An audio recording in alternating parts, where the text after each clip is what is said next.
There's millions of cars on the road, and only 6% of them are electric. That's not a lot. You look at, okay, well, what about California? They're about 18%. There's a little more incentives in that case. And the state's trying to go all EV, and of course, New York and 17 other states are following in this very foolish move. The reason for that is people need to really take a bigger picture and look. Now, you do your own homework. You can back up my facts, and you'll find it to be true. And you'll be maybe disappointed or disillusioned, because the truth of it is that when you're looking at a vehicle and saying it's better for the earth, it's not. If you look at a combustion engine car, or an ICE, we call ICE, internal combustion engine, from cradle to grave, that means all the parts to make what it is, to what happens at the end when it's done, and how recyclable it is more green than an electric powered vehicle. So you think, okay, what about EVs? Well, let's start from the beginning. There are 7 rare earth minerals.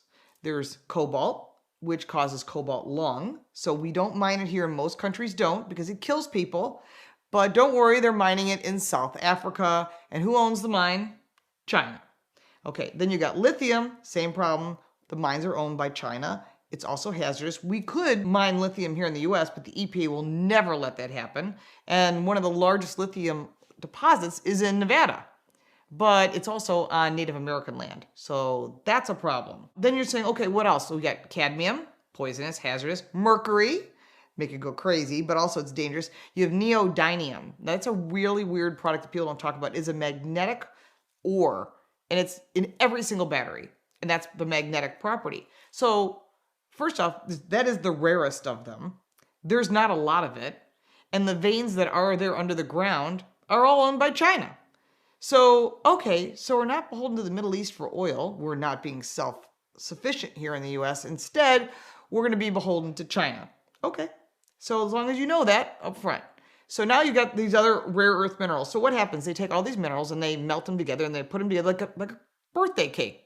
So there it is done. It's baked. They actually are baked, and some are made in the US and some are made in other countries, but all the minerals come from other countries because we can't mine them here. We won't do it in North America. It's too hazardous, and we're not going to put people's lives and the environment at risk, but we'll do that in other countries. It's like, but the environment affects everybody. It's not just like if one country's doing something wrong, it affects all the other countries, but no one talks about this. And I have a feeling that 10 years down the road, they're all going to be like, you were right. So here's the thing. If you say this is not recyclable, because the batteries are not recyclable, I know there's a company called Redwood Materials who is working on it, but there's a couple things that you need to know. One, it's not completely recyclable, because if I asked you to take the eggs out of a birthday cake, going back to that cake, you'd go, well, I can't. It's everywhere. Exactly.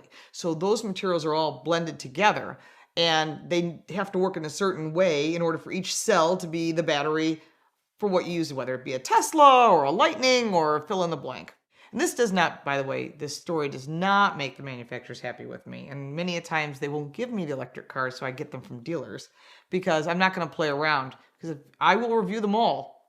I have no dislike for them. They're a very cool product, but you just need to know the facts. So the facts are these are not recyclable, and they can't put them in the ground.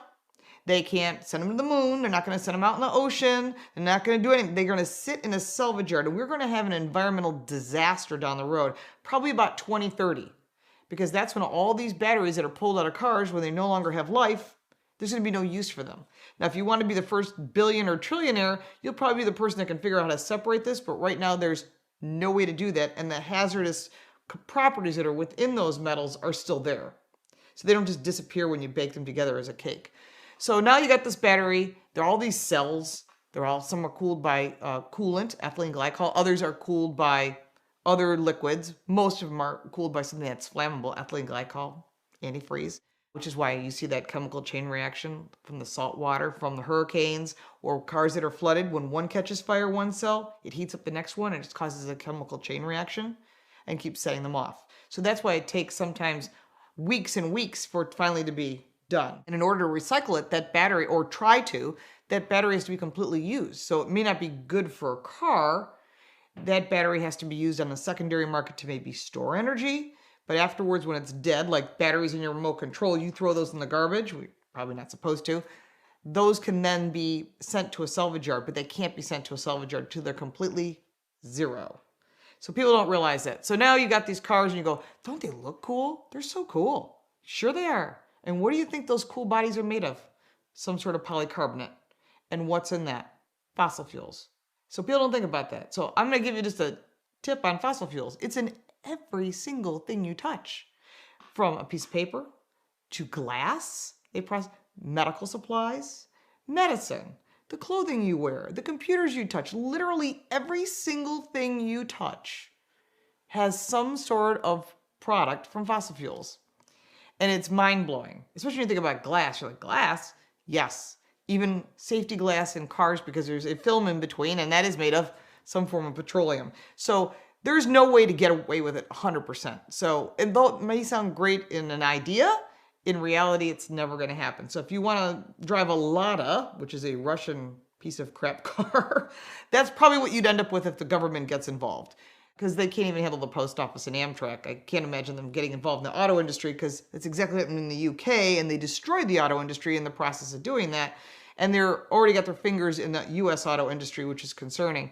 So when you're looking at battery-powered vehicles, you should have the choice. If you want one, you should be able to buy one. If you live in an area where I live in the city, I don't travel very far. If I do, I take mass transit, whatever it is. I take a bus, a plane, whatever. Fine. You should be able to buy one if you want one. But that doesn't mean I shouldn't be able to buy a gasoline-powered vehicle, a diesel vehicle, hydrogen, which is coming online from not just BMW, but Hyundai. A bunch of different manufacturers are working on hydrogen. That's going to be next. We also have CNG, and Porsche's coming up with e-gas. Very cool. Synthetic gasoline. I'm doing a ton of research on that. It's already in pre-production. And right now, they're figuring it's going to be around $4 a gallon, but it might be cheaper. That means you can put it into your old Porsche and still drive it. You put it into your old Toyota Camry from 1980 and still drive it. And I think that's really cool that people don't realize that could be the answer. And it's synthetic, like synthetic oil. It works. I love that thought process, because people aren't going to get rid of their cars, especially collectible cars. And people are like, oh, they're going to get rid of every gasoline-powered car in the world. Really? Who do you think buys those $35 million cars at auction? People with a lot of power. And they're not about to let the government or any politician squash their passion for automobiles. It's never going to happen. So it may sound great on the surface, but there's a lot of money and power out there, and that may be okay for you, but not for them. So I don't think that's going to fly so well, because it's always this, I get it, but you don't. What's good enough for me, but not for thee. You may see some of that, and that's what we're seeing right now. So these electric cars all sound great on the surface. You have to buy a charging station. It's about $2,500. That's on you to buy, and it has to be put in by a certified electrician. That's the thing. If you try to do it yourself and you do it wrong, you could burn your house down. And it's happened a lot. And it's because people think they can do it themselves. You need a certified electrician to put it in. It's going to cost you about $5,000 all in. Now, if you have an older home, like an old original historic home, something that's back before 1950s, you'll probably need to draw a whole new line. You may have to do a lot of new electrical work. Be prepared. So maybe you don't want to do that. Maybe you want to find charging stations. But again, not all of them work.